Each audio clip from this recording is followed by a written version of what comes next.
Ralph Schoenman believes documents compiled by the CIA and the FBI link the assassinations of John and Robert Kennedy and Dr. Martin Luther King. He says the American people unknowingly witnessed a domestic execution program.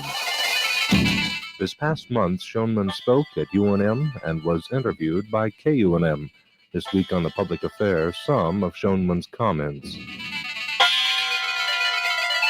The hand of the intelligence agency is apparent in every facet of the execution of John Kennedy. We could go on with this if you want to and deal with the person of Jack Ruby, who the authorities have told us is simply a patriotic nightclub owner who killed Lee Harvey Oswald because he loved all presidents. It didn't matter if they were presidents, Jack loved them. And he said that he couldn't bear the thought of Jacqueline Kennedy having to go through the ordeal of the trial, and so he decided he would kill that dirty commie bastard Lee Harvey Oswald. That's the official fiction. When you look at the actual testimony of Jack Ruby, his verbatim testimony is testimony in which he tells the members of the Warren Commission who came down to see him 7 months later that there was a conspiracy, that there was a large organization that was responsible for seizing power, that his life wasn't worth a plug nickel, that they had to get him to Washington where he could tell what happened, that you might say, he says at one point, that Lee Harvey Oswald didn't shoot John Kennedy, Jack Ruby did. Over and over and over again he says this, and that's in the hands of the authorities from day one. Then we find that the head of Elgin State Hospital in Chicago, Dr. Werner Teuter, was assigned to Jack Ruby as his psychiatrist while he was in jail to monitor him and to prepare a report for the authorities. That report was only released, or rather we put it more correctly, we liberated it about a year ago.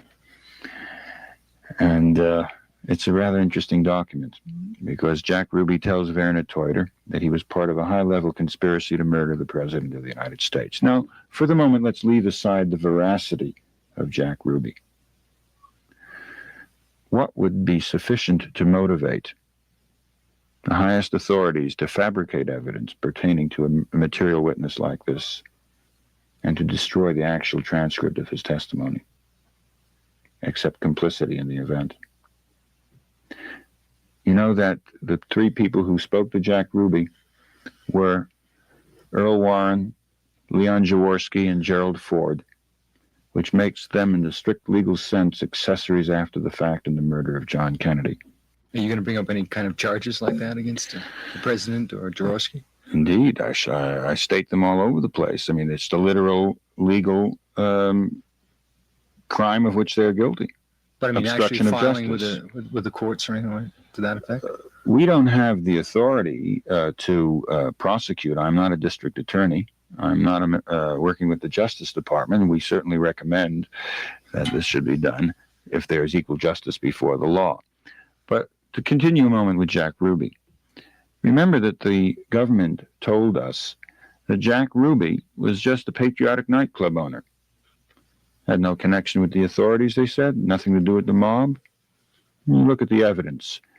He's the bag man for the Central Intelligence Agency in 3 operations for 3 presidents in Cuba.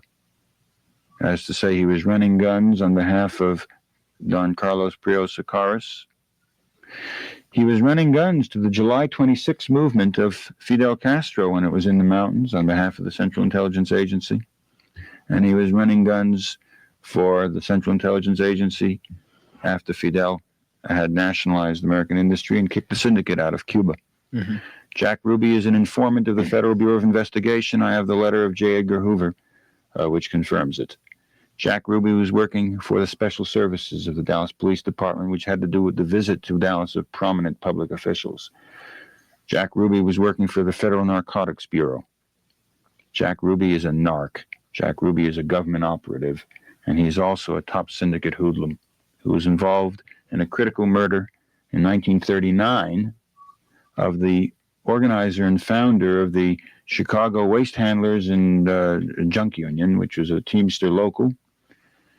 That murder allowed the moving in on that local of the mob in the person of a man named Red Dorfman, who consolidated control of the Teamsters in the Midwest for Jimmy Hoffa. We have FBI documents which show that Dorfman, Richard Kavner, an international secretary of the Teamsters, Frank Chavez, a Teamster official, and Jack Ruby were all associated in meetings and discussions pertaining to the murder of Robert Kennedy. Ralph Schoenman was interviewed by KUNM, and I'm Zane Blaney on The Public Affair.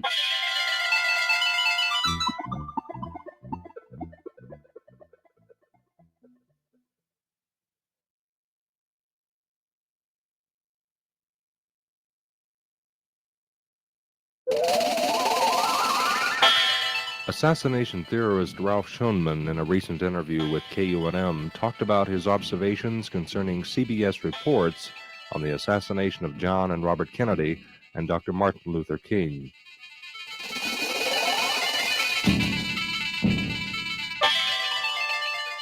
About a year ago, Dick Gregory and I went to Mike Wallace, and we were having a series of meetings with 60 Minutes of Mike Wallace, and I had a long 2-day session with top CBS executives. And at that point, we were laying it down before them. We said, look, here is the hard evidence. Lee Harvey Oswald, Jack Ruby, intelligence operatives, one-to-one disparity with the official fiction about the assassination of the President of the United States.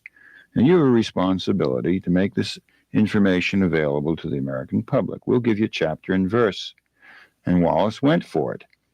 And 60 Minutes assigned 2 of their top investigative reporters, Harry Moses and Harriet Rubin. I was hired as a consultant.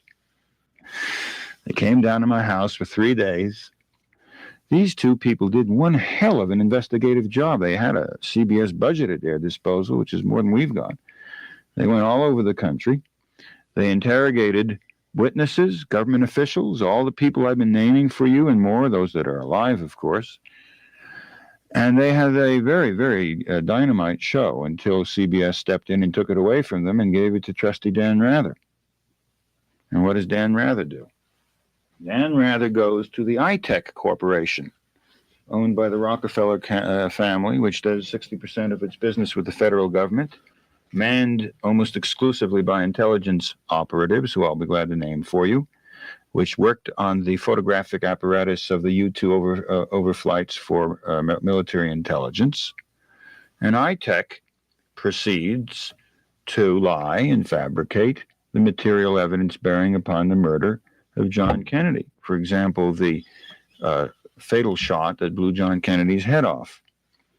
They maintained on that program that, in fact, the brain tissue was driven forward. And all of the evidence is grammatically clear that the skull material was driven 37 yards backward. It was so violent in its impact that it nearly knocked a motorcycle cop off his motorcycle, sprayed all of the cops with blood and brain tissue. The other piece of fabrication that was rather dramatic on that show was the contention that the backward movement of John Kennedy's body in the Zepruder film could be accounted for by Jacqueline Kennedy's nudging him, supposedly pulling him backward. Do you realize that John Kennedy's entire body and head are moving backward at a speed of 75 feet per second per second? That's a velocity that can only be matched by the blink of an eye. Unless the laws of physics were reversed, the muscular reactions of another person, let alone the impossibility of moving a stable body back at that speed, make that a complete fairy tale. At every point, that CBS show was a deliberate fabrication of the known evidence. And of course, what they do when they want to cover up something is they attempt to blind you with science.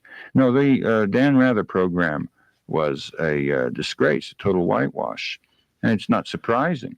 When Abraham Zepruder, the dress manufacturer from Dallas who took that amateur home movie of the Kennedy assassination, had his film confiscated by the FBI right after the assassination, And then Life magazine paid him a couple $100,000 to get a hold of it and then suppressed it.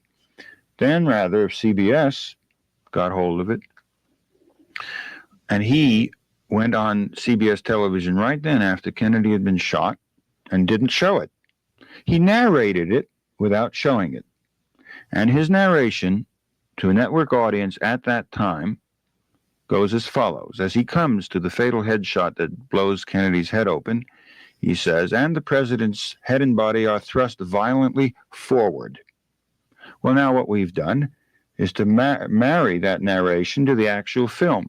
And you see John Kennedy's head and body going violently backward, and the track of Dan Rather's voice reads, forward, stop frame. Forward, bam, the body goes backward. Forward, bam, the body goes backward. And why would Dan Rather want to cover that up? Well, he was asked that question, and he said, well, call it an honest mistake. But he did it again. He did it again. And I don't see how, with all due whatever to Mr. Rather, how you could call that an honest mistake. How can you look at, however you want to explain the backward movement, you can't call it forward movement unless you're cross-eyed. I think that the record of the mass media on this incredible event, the presumed top item of national security, is a national disgrace. They bear considerable responsibility for having quite deliberately misled the American people about the truth concerning the murder of John Kennedy. Ralph Schoenman was interviewed by KUNM, and I'm Zane Blaney on The Public Affair.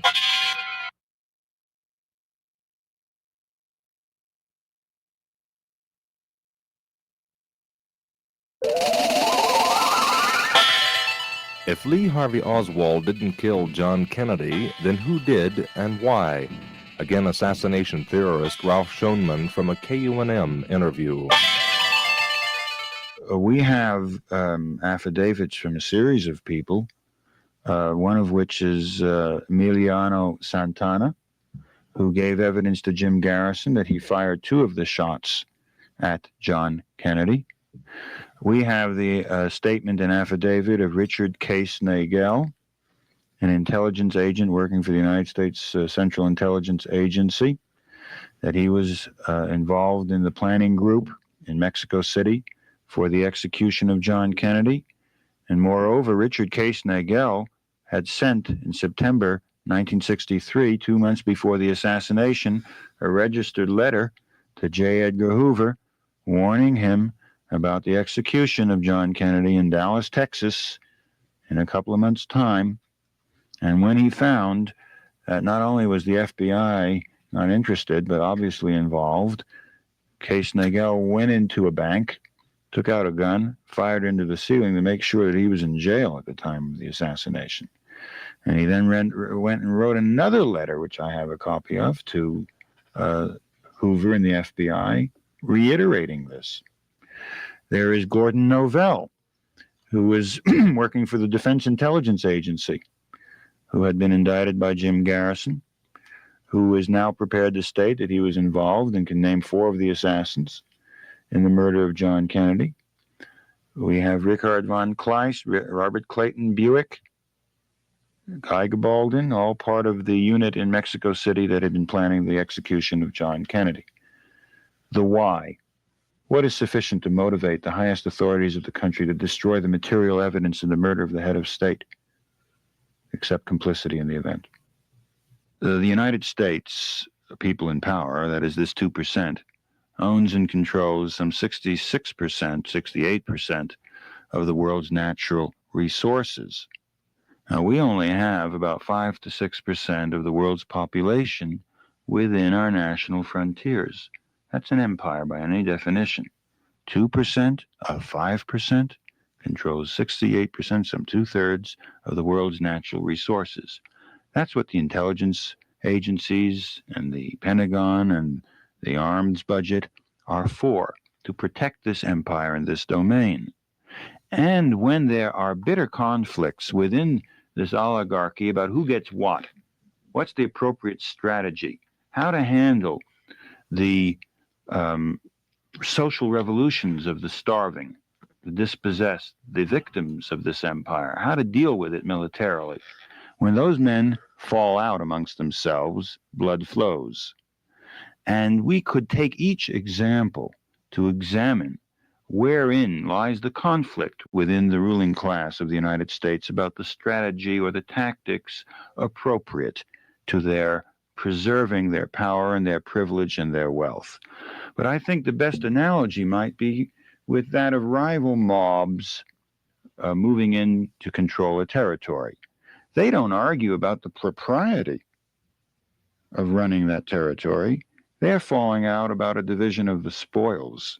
Malcolm X, when John Kennedy was killed, said, "The chickens are coming home to roost." He said, you can't have a murder apparatus around the world defending a structure of power and think that that's going to be confined outside your national frontiers. When Kennedy was killed, he said, the chickens are coming home to roost. He was right. You see, the dilemma, if you like, of the ruling class in this country is that they are attempting to preserve an empire against the will of subject peoples. And the intelligence agencies and the Pentagon's armies are a world police force on behalf of this oligarchy. And it's exactly in that context that we have to understand and examine political assassination within the United States. It is like a boil that reflects the infection beneath the surface. It is an expression, if you like, of a desperate oligarchy that is besieged by the uprising of peoples who no longer will put up with being exploited and rendered hungry and hopeless. And that is, again, what Malcolm was saying. They're now attempting to do to us what they've been doing to them. So I think that the matter of official murder in the United States, murder of John and Robert, murder of Martin Luther King and of Malcolm X, is a reflection of the besieged power of an illicit handful of people who have usurped our political institutions and have usurped control of the nation and are facing an American public that is increasingly unwilling to put up with it.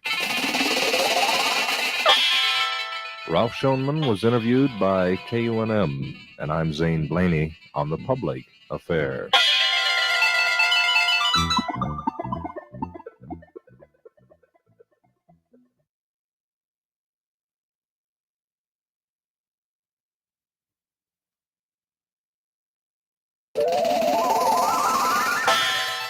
Again, assassination theorist Ralph Schoenman from an interview with KUNM.